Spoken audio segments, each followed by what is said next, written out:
she'll have to keep hunting.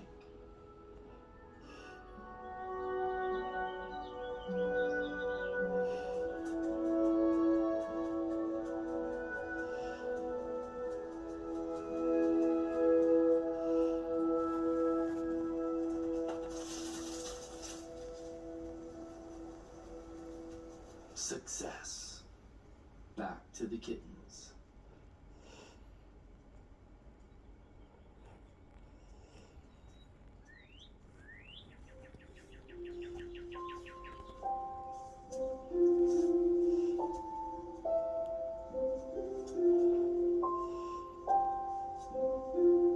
I couldn't help but to admire Mama Jane and all she did to raise her young.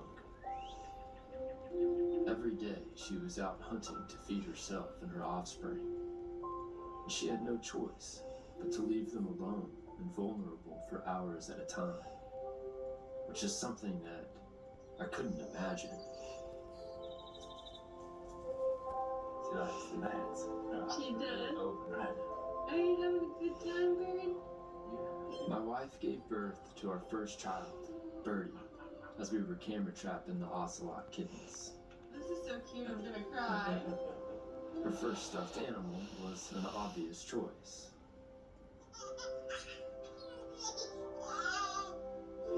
I know it's ridiculous, but I couldn't help but notice how pampered my baby was compared to the ocelots out in the brush.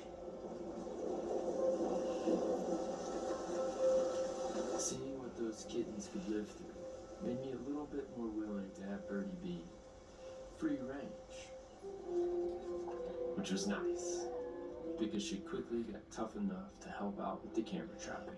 You got some beeps? Got some beeps? You think a lot about the future when you have a kid. What lessons you can teach them that will set them up for success.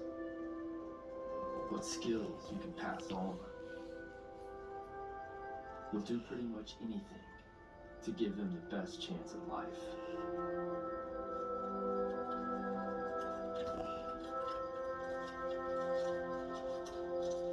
This ocelot mom, she's doing everything she can to successfully raise her young. But she has no idea that her and her kittens represent 3% of the entire US population.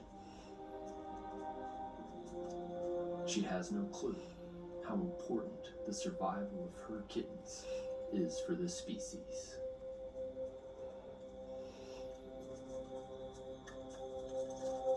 In 1982, when we caught the first ocelots on the refuge, it coincided with a very ambitious program instituted by the Fish and Wildlife Service and NGOs to create a connection of reserves and refuges.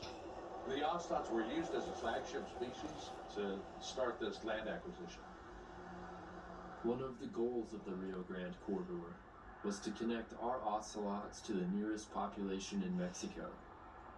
What no one predicted was the human population would triple in the Rio Grande Valley.